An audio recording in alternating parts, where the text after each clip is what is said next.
मोठ्या प्रमाणात अतिवृष्टी झालेली आहे।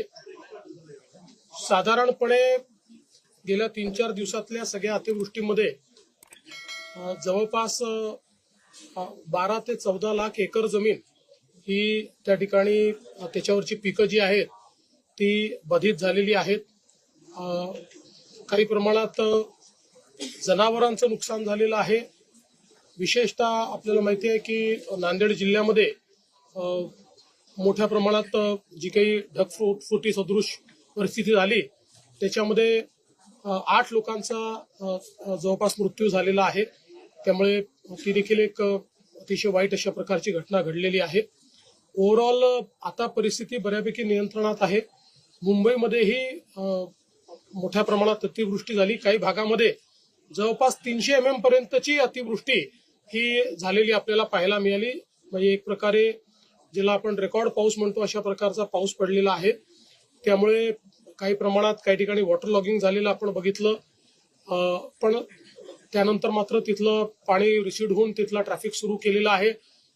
जी आपली ट्रेन आहे मुंबईची लाईफलाईन जिला आपण म्हणतो अशी आपली जी लोकल आहे सबअर्बन रेल्वे, याचं देखील जे काही प्रवासी वाहतूक आहे ती थोडी धीमी झालेली आहे।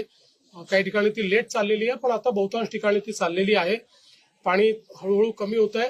विशेषतः मिठी नदी जी आहे ही धोका पातळीवर त्या ठिकाणी गेल्यामुळे सुरुवातीच्या काळामध्ये 400-500 लोकांना आपल्याला तिथनं इव्हॅक्युएट करावं लागलं, पण आता तिचंही पातळी हळूहळू कमी होते। पण पुन्हा पुढच्या काळामध्ये पावसाचे काही त्या ठिकाणी भाकितं किंवा पावसाच्या संदर्भातले फोरकास्ट हे काही देण्यात आलेले आहेत। त्यामुळे आपण या सगळ्या परिस्थितीवर नजर ठेवून आहोत। आपले जे राज्याचे उपमुख्यमंत्री आहेत एकनाथराव शिंदेजी हे स्वतः त्या ठिकाणी रस्त्यावर जिथे प्रॉब्लेम्स आहेत तिथे गेलेले आहेत। मिठी नदीवर देखील ते गेलेले आहेत आणि त्या ठिकाणी सगळ्या गोष्टी नियंत्रणात आणण्याचा प्रयत्न चाललेला आहे।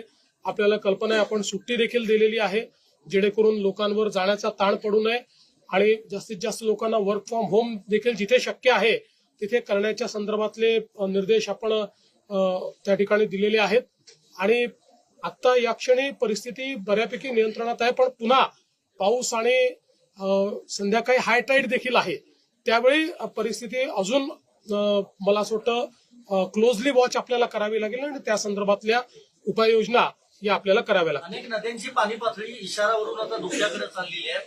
जर सखल भागामध्ये गावांमध्ये पाणी शिरलं तर काय नियोजन असणार? एनडीआरएफ एसडीआरएफ ला तैनात आता एनडीआरएफ एसडीआरएफ ला अलर्टवर ठेवलेलं आहे।